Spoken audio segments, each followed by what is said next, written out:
Psychologists of Reddit, have you ever been genuinely scared by a patient before? What's your story? Clinical psychologist here. I used to work in a prison and did a parole evaluation for an inmate that was a high-ranking gang member in a national gang. By his account, he was the highest ranking in the state. In fact, he was placed in that prison to hold his people accountable and keep the peace. He had a long violent record and was, in my opinion, a genuine psychopath. Part of the eval is discussing the crime and assessing remorse and whatnot. He was so clinical in his description of how he tortured and left this guy to die over an unpaid debt. Live by the sword, die by the sword was his phraseology for the act, like it was nothing. He was also very nonchalant about his ability to take care of his business while inside. I believed him. He had only spent 18 months of his last 15 years outside of prison. My recommendation was not to parole him. There were various factors that I gave, and in the end the parole board went with my recommendation. So the part that actually scared me, this was my first parole eval, was this guy's ability to affect the world outside. He could have sent someone to my house if he wanted to. I had no doubt about that. More experienced psychologists told me not to worry about it, that he knew the score and wouldn't take it personally. I had a hard time buying it. I was running a long-term offender group a few months later and he was part of it. After the first group, I pulled him aside and asked if we were good. He smiled at me and told me not to worry. I did my job and he didn't blame me for writing what I did because it was true. He went on to be a really insightful and active group member. Criminal defense lawyer here. A lot of those guys basically understand that we exist in the system, but that we're in a different role than they are. So, they might kill a guy for shorting them on cash because he's part of their world, but not be upset at the prosecutor who sends him to jail for a decade because that prosecutor isn't. It's an interesting disconnect. Therapist in training and my tutor, who is a childhood abuse and trauma specialist, tells some horror stories. The one that stood out for this question was a guy in his mid-40s who had lived most of his life with extreme paranoia that his parents were sending people to get information from him to blackmail him with. This guy was extremely unstable and was legally obligated to go to therapy after committing some petty theft because he believed his parents were tracking his money. Anyway, he'd been going for about 6 weeks and he began to talk about a plan for the future. He was kind of vague but said he had worked out a way to break free from his childhood and move forward. My tutor was apprehensive but hopeful. He had been making good progress in the previous sessions. Fast forward a week and this guy is back again. He's noticeably agitated and carrying a large sports bag. My tutor remarks that she's pleased to see him and likes his new bag. He breaks down. He confesses that he has a machete in the bag and had planned to kill everyone from his old life, starting with his therapist, so he could be free from his past, but she was very nice and would be hard to kill. My tutor politely excused herself and called the police. The guy was very compliant. He'd pretty much given up at that point, but the police confirmed he did indeed have a large machete in his bag and his car was full of bin bags. She said that was the only time she felt she was close to dying and says the moral of the story is to treat all your clients well because you never know who's plotting your murder. The moral of the story is to treat all your clients well because you never know who's plotting your murder. Good life advice not just regarding clients, but people in general. Once when I was a medical student, I was asked to see a patient in the psychiatric unit of the emergency room. I walked in with my short white coat and clipboard and asked the guy what brought him in today and what was wrong. He looked me dead in the eyes with foamy saliva dribbling from the corner of his mouth and a strange smell in the air and said, "The devil told me to kill you and kill myself." He was sweaty and his eyes were bloodshot and his whiffer beater had dark, red-brown stains on it. The door was behind him and I wasn't sure I could make it there before something bad happened. No idea if he had a weapon on him. Was afraid of calling loudly for help. I was in a quiet corner of the air and I felt like I would have had to yell to get attention and I didn't want to startle him. I stayed there for a half hour and asked him more questions. Slipped out when he started to look sleepy. First thing I was taught when doing psych rounds: never let a patient get between you and the door. When I was studying psychology my final year, I had the opportunity to meet with convicted felons. Essentially, I sat down and spoke to a man, in his 30s-ish, who was a sexual offender. He told me he used to marry women and then rape their young daughters. Each was in the range of 6-7 years old. I listened to him explain it. It was literally my instructions not to judge them. I had to sign a waiver to not get emotional. So I asked him about the home life of those he abused. He'd say that some of the women he married had other children, and in one case there was an older sister who was 13, but he would never ever touch her. He'd drop her off at school, where he told me he was never into any of the children he saw, and take her to practice in friend's house, and while she was gone, he'd go back and rape her 6-year-old sister. He told me that it really isn't always about being attracted to prepubescent girls, it's about the dominance and power that come with having sex with them. He's being rehabilitated now though. Weird part was that I wasn't sure if he was acting remorseful. BC if he was. He is amazing at it. He was just very open to my questions and expressed regret, and I almost believed him. However, when I met a man who was convicted of child P, his I feel terrible-s were transparent and so full of crap it was disgusting. My professors warned me about manipulation, so that was easy to catch on to, but with the previous guy, he was either an impeccable liar and manipulator, or he genuinely wanted to get better. Crazy. This is freaking terrifying and my blood ran cold reading it.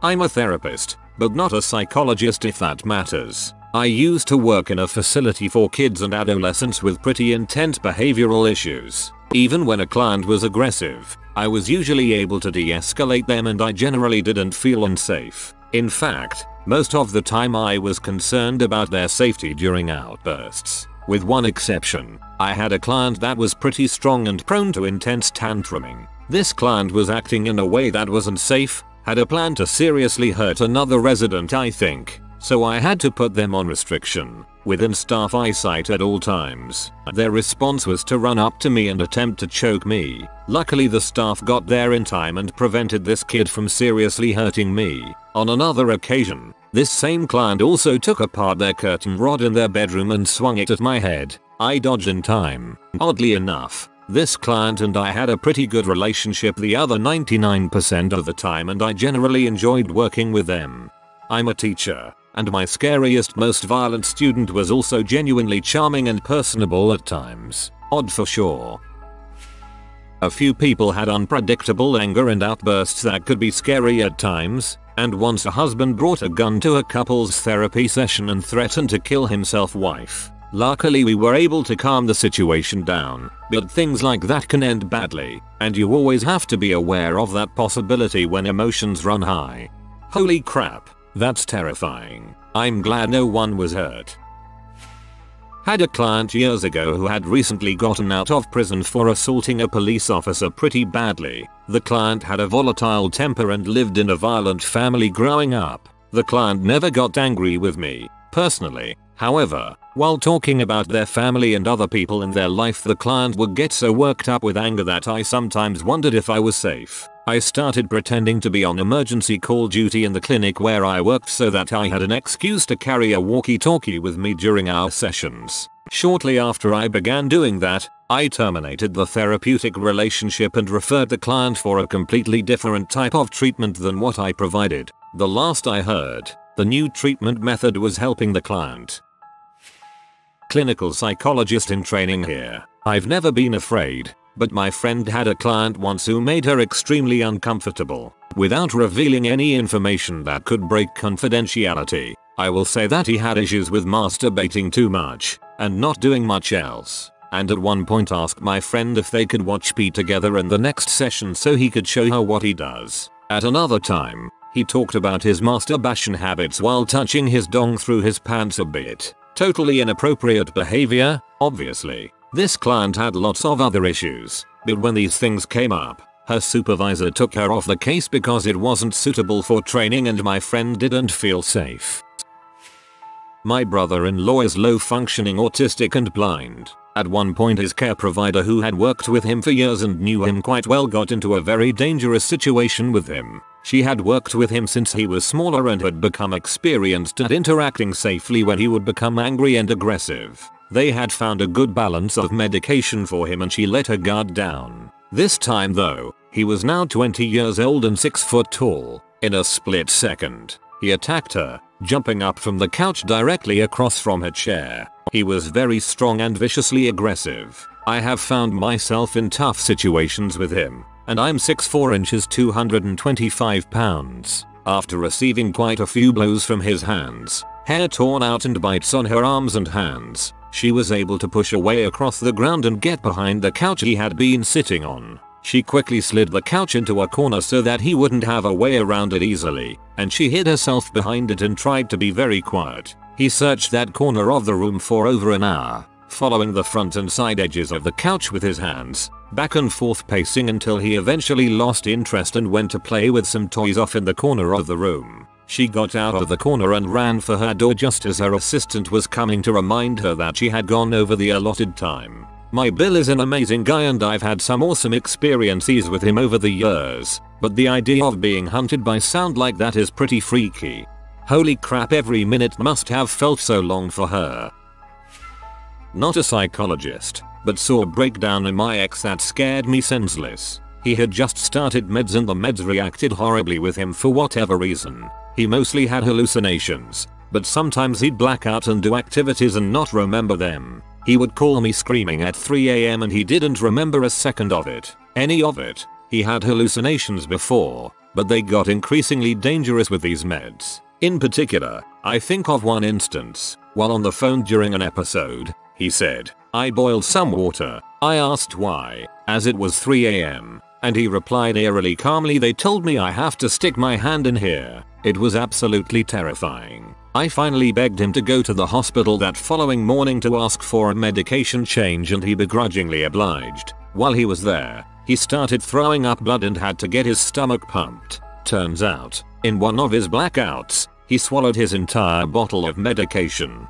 That sounds even more freaking terrifying than some of the others on here, not because you're scared for yourself but for them. Not a psych, but my dad is a retired forensic one. He's got far too many stories, but his first ever murder case decades ago as a noob was a rough one. It involved a guy who kept asking this girl out. She made it clear numerous times that she wasn't interested, but the guy wasn't having it and just kept harassing her. Finally, one day he followed her home where he stabbed her parents and the family dog to death. I don't really want to hear about any of his other cases. Our head out. Good friend of mine's wife is a psychologist at a well-known prison and sees some seriously fricked up people for a living. Let's just say, Hannibal inspired her to do what she does for a living and she's as close to Clarice as a person can probably get in real life. She is usually briefed on relevant details before she is assigned to her case. This includes court proceedings, testimonies, etc. She's heard recordings of murders and other such disturbing crap. She's tough as nails and I guess she loves psychoanalyzing scary psychos. She had to be taken off a case because she was so uneasy, disturbed, and threatened by one of her clients. Apparently this guy was either a serial rapist or murderer. She couldn't give lots of details, but he has a victim profile and she fit it. He started to behave strangely towards her, trying to converse with her and get to know her. He would write her letters and draw her pictures, and attempt to give her tokens and things. All the things he would do to his victims. Well, everything possible under the circumstances.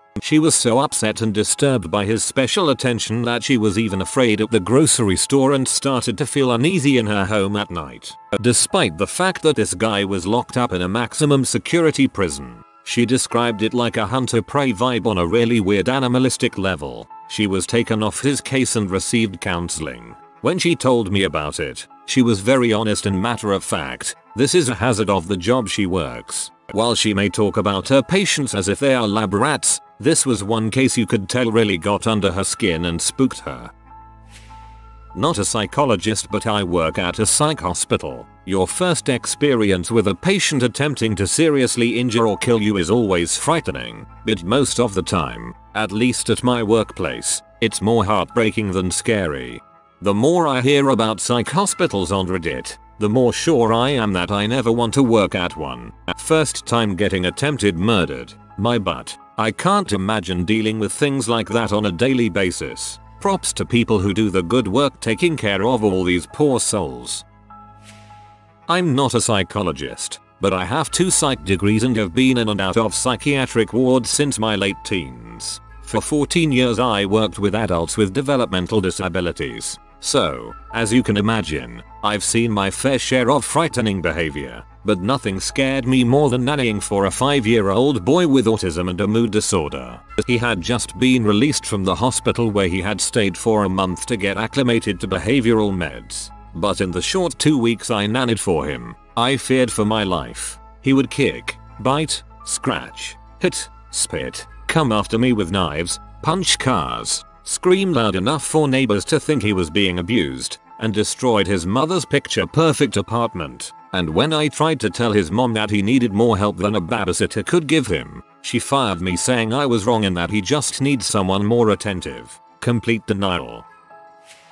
Was a drug and alcohol counselor for a while, not a psychologist. Had a client who I didn't make good progress with, and there was always something off. I sometimes ran into him at a local bar where he wasn't supposed to be. He was a court-ordered referral and staying out of places like that was part of his treatment plan. I say this because it meant he learned one of the places where I socialized sometimes. Anyway, stories he told me about weekends when he traveled away from that small town often hinted at raping women. He'd say things about how she said she didn't like me but she was really just joking and flirting. Anyway, I found a way to control her so she wanted him. Haha. I wasn't able to pull enough detail to be positive or to gather any actual identifying information, such as exactly where he'd traveled to or what the girl's name was. But this happened several times. He was vague enough to be both scary and beyond reach. Eventually, he was moving away from the area and at his last appointment with me, he hinted that we could throw down and he would get his money's worth out of it. I watched over my shoulder until I was certain he was moved for good. Oh man, once I was psychotic, bipolar, in hospital and imagined my parents and little brother were there and I thought they came up an escalator into the hospital. Not real and my dad was about to be beaten up by these guys. I attacked the nurse trying to get to them, pushed her over, tried to pull out my catheter, and ran around looking to save my dad with nurses trying to hold me down. I feel absolutely horrid looking back because I really hurt that nurse and by the time I came to and wanted to apologize her shift had long ended and I never saw her again to say sorry. Obligatory, not a psychologist, but I used to work as an aide in a special education classroom in a middle school. The year I started, a majority of my workload was 8th grade boys and 2 of them had deeply troubling behavioral issues. One kid assaulted a girl in his class, at school, in front of a bunch of other kids. He actually got arrested for it, but the school couldn't expel him because of his disability. For the rest of the year, he was forbidden from being anywhere, including the lunchroom, with her. I spent a lot of time essentially babysitting this kid, and because he didn't give a frick about school, he did practically nothing during his time in the resource room. The last I heard, he'd been arrested again for breaking into someone's house and stealing a handgun. But the one who scared me was completely antisocial, to the point of threatening to hurt himself or others when a field trip or school assembly was coming up. We eventually had to tell his parents in advance so they wouldn't bring him to school. He talked about death constantly, all while extremely medicated, so it was a very muted, mumbled, and through a 1,000-yard stare with spittle coming from his mouth. One of the teachers was pregnant. She wasn't his teacher, but he knew who she was, and one day he asked me would Mrs. X's baby live if someone ran her over in a car. I told him I didn't know and tried to change the subject. Then he asked what if someone cut her stomach open? What if they stabbed her? What if she had been dead for a while and no one found her? This really freaked me out, and I had to report it to the SPE teacher. When I told her, she said he had asked her and other students the same thing and scared the crap out of them. She said the pregnant teacher had been advised to avoid him, in case he did or said anything to upset her. Not being able to kick a kid out because of their disability is absolute balls and is endangering people. Schools are supposed to be a safe environment and crap like this really ducks that up. Not a psych, but I worked with parolees for a while as my first job. There was one guy that still sends shivers up my spine whenever I think about him. He came in straight from court and sometimes we didn't receive the details of the offenses before we met with them. This was one of those times. I called him into the office and started going through his paperwork, rules and restrictions of his order. how often he had to report, etc. He started requesting a male officer and stated that he hated females and got along better with men because they understood him. At this point, I still didn't know what he had done to be on parole and he did not want to disclose anything. He spent about 30 minutes talking about how he was the victim of the crime and that females had it out for him. He was very hostile and kept looking at me with a disgusted look and sat with his arms crossed. The paperwork finally came through about an hour into the meeting. He was on for some very serious and disgusting offenses against females. I then let him know that I had received the paperwork and asked him to discuss what had happened.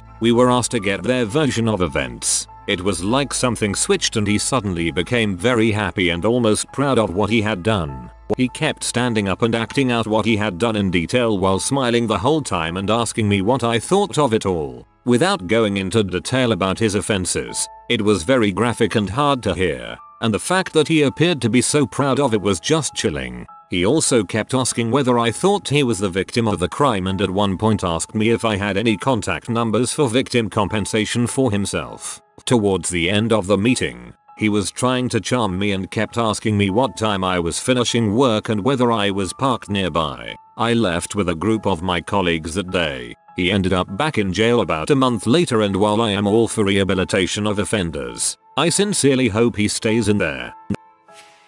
I am a farm worker. The grandson of the guy I worked for was off the charts crazy. The grandparents couldn't control him. They bought him a .22 rifle. It had a trigger lock. They gave him the key and some ammunition. I locked it away because he was 6 years old. He threatened to shoot me, so I put him in timeout. He crapped on the floor and laughed like a crazy butthole. I came to find out it was his sister's rifle I took away, because a few hours later he came outside with his rifle trigger lock off, bolt in and ammunition in his pocket to kill me for taking away his sister's gun. Every day I had to deal with something like this. I have seen other workers chasing this 6-year-old kid with hammers. He was batshit crazy. I have many stories about that year. I warned him to stop playing on the roof of a tractor, he would get hurt, and I am not there to watch that bulls. He starts to get down and just seemed to flop down on purpose. Landed stomach first on the back of the tractor. It would have hurt so bad. He cried for about 20 seconds, then cackled with laughter. He probably broke ribs and I saw massive bruises on his stomach when he lifted his shirt to check for cuts. I watched him kill baby chickens by first saying how cute and petting them, then standing on them. He tortured the farm dog to the point it growled when he went near, and at one point I actually had to stop the dog from killing him. It had him by the back of the neck and was chomping down. He was crying, then burst into laughter. I can't speak enough about this kid to convey the frustration he would cause. He scared me, and I was on a farm where aggressive black Angus bulls were a daily thing. Everyone hated that kid, and I am relieved I am not around him anymore. He's coming your way, psychologists. That is a freaking serial killer in the making. It always starts with animal torture because of how vulnerable they are. If you are new to the channel, you can subscribe. I publish new videos every day. Until then, check another video.